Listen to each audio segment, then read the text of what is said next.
It's my feel-good breakfast show.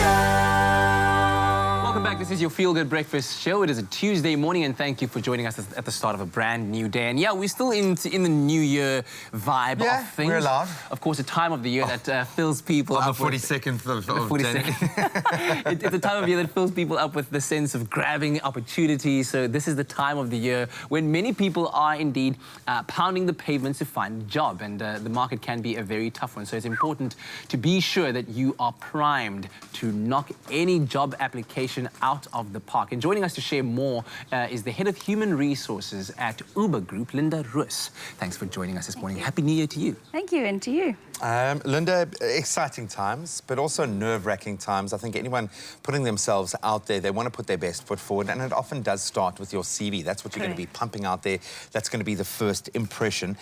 But let's start at the beginning. How often should we be updating, refreshing, if you will, our CV? And should we be doing it even if we aren't actively looking for a new job right now?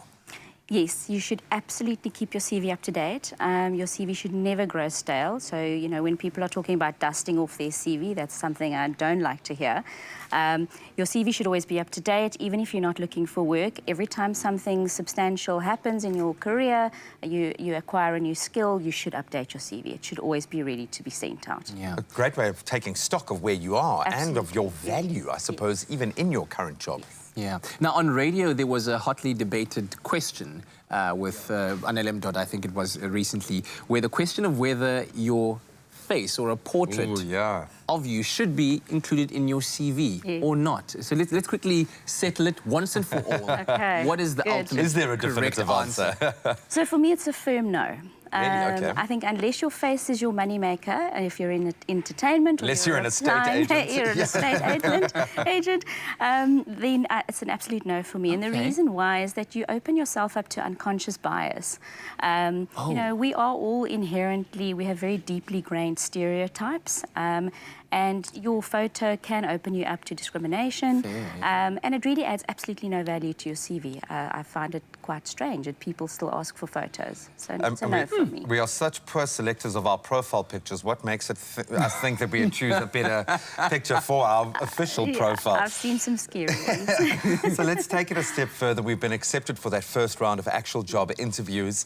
And generally, we can have a say in when and how we meet in that environment. How should we construct that first meeting? Is time of day, for instance, an important thing? How do we go about setting up that first engagement?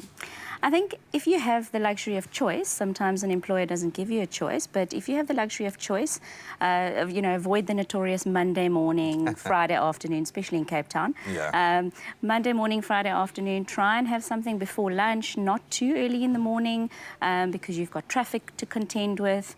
So get people when they're at their freshest, and also when you are at your freshest. So you know when you're operating at your peak, and try and aim for those types of time slots. Yeah, and I guess some people can get very despondent depending on how many interviews you've attended and maybe been rejected a couple of times. How would you suggest that one personally remains motivated and disciplined while you are still pursuing, you know, that potential dream job? Be tough out there. Yeah, absolutely. It is, and I think the first thing to realize is that to be despondent and feel you know, hopeless is a perfectly normal human emotion. So give yourself some time to feel that, but you have to get back up and carry on trying. And it's more difficult when you apply to several positions and get no response, and equally when you go for interviews and don't hear back. But you know, it's not about you at the end of the day. Do you keep reapplying? Because I think that I've seen within TV, often the third time you knock on that door is the time that you get it. Correct. Persistence is key. Yes. So for someone who's pumping their CV out there, should they keep at it, keep resending to places? Absolutely. Wow, okay. You know, it's a terrible analogy maybe, but if you know, if you don't have a ticket, you can't win the lotto. So you've got to continually put yourself out there. And there are people that are feeling that. So Linda, tell me about yourself.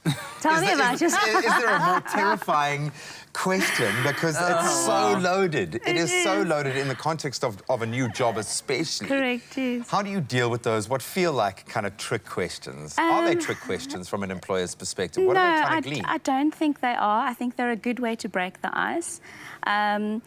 You know, for me, the candidates that have impressed me in the past are those that have had a bit of a mixture of personal and business or career. I'd say focus a little bit more on career than personal.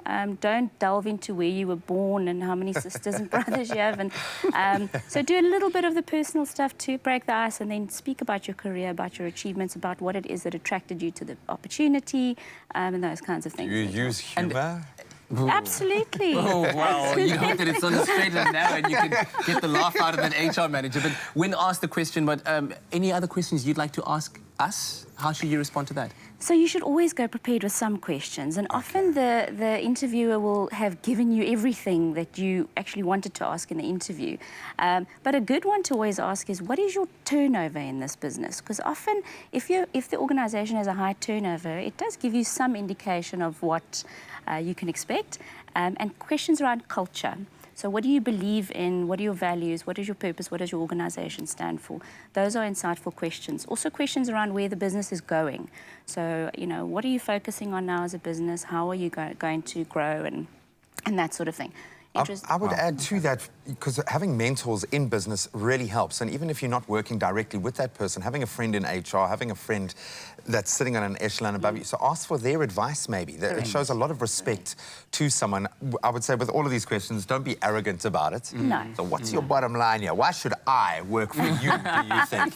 Way too many movies have asked that question. Yeah, you can see most of my background is coming from movies that I've watched here. Linda, thank you so much. That was really insightful, and I feel inspired, and I'm not even looking for a new job. So hopefully it's inspired you to, one way or another, whether you're looking for a new job actively or not, refresh your CV. If you've got any new skills, maybe a good opportunity to just see how valuable you are right now. Get that CV together, refresh it right now. And please don't add what soccer team you support there. Not a It all good idea. began Hans Kraal.